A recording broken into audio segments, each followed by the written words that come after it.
Selamat pagi, anak-anak. Kita lanjutkan Bahasa Indonesia tema 7 subtema 3.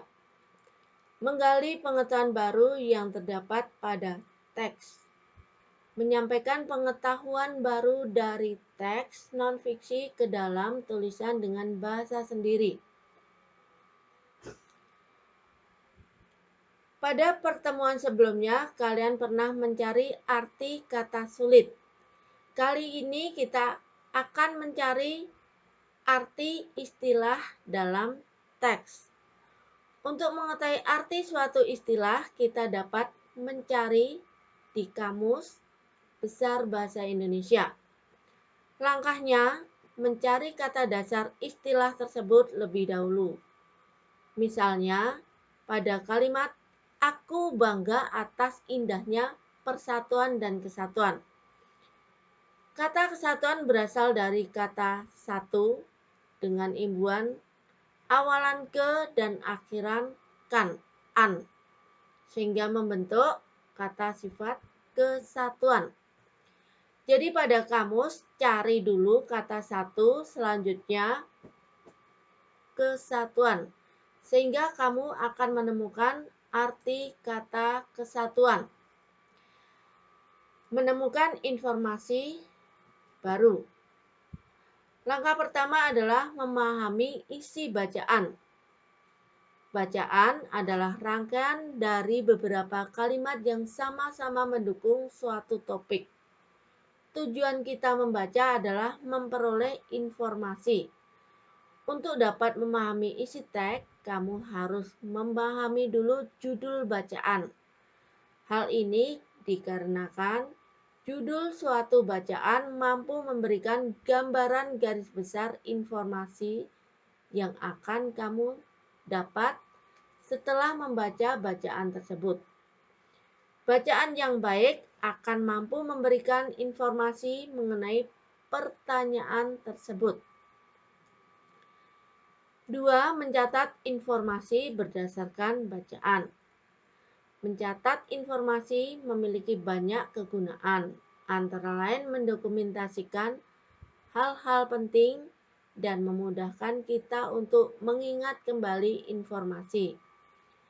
Ada beberapa hal yang harus kamu catat dalam membuat catatan informasi, yakni ide pokok setiap paragraf, informasi penting dan menarik, kata kunci, pendapat atau asumsi mengenai suatu hal, serta fakta-fakta yang disampaikan dalam bacaan. Ketiga, mempelajari kosakata baru. Lanjutnya, menyampaikan kesimpulan berdasarkan bacaan. Kesimpulan adalah hasil dari kegiatan kita dalam mengolah dan memahami pertanyaan-pertanyaan yang ada dalam sebuah bacaan. Berikut langkah-langkah yang dapat kamu lakukan untuk membuat kesimpulan sebuah bacaan. Baca bacaan dengan seksama. Lalu temukan pokok-pokok isi dari bacaan tersebut. Ringkaslah pokok-pokok isi bacaan yang telah kamu temukan. Berdasarkan ringkasan tersebut, buatlah kesimpulan.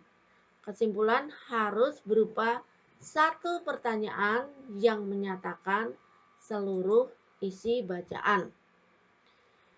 Menyampaikan informasi baru melalui peta pikiran. Yang pertama harus kamu lakukan adalah baca teks dengan seksama, temukan pokok pikiran atau ide pokok setiap paragraf, tulis pokok pikiran dalam bentuk peta pikiran, kemudian buatlah ringkasan dengan mengembangkan pokok pikiran dengan kalimat sendiri. Ini adalah contoh peta pikiran dari teks yang berjudul Ada Nama Indonesia dalam Daftar 10 Negara dengan Bahasa Terbanyak dari Bu Pena halaman 147 sampai 148. Dari teks tersebut kita dapati pokok pikirannya bahasa adalah alat untuk mengenali asal-usul seseorang, dan alat komunikasi. Yang kedua, keragaman bahasa di sebuah negara berkaitan erat dengan kondisi wilayahnya. Yang ketiga, Indonesia menempati posisi kedua sebagai negara yang memiliki bahasa terbanyak di dunia. Keempat adalah bahasa Indonesia sebagai bahasa resmi. Kemudian ringkasannya dari bacaan yang sudah kalian baca tadi, inilah bentuk ringkasan. Dengan mengembangkan pokok pikiran ditambah dengan kalimat yang kamu buat sendiri untuk menyambungkan ke paragraf berikutnya. Tugasnya ada 2. Yang pertama adalah pertanyaan ada 5. Kemudian yang kedua, keterampilan membuat ringkasan bacaan. Langkahnya seperti ini. Baca teks bacaan R.A. Kartini dari Bu Pena halaman 159. Nah, dan seterusnya. Selamat mengerjakan.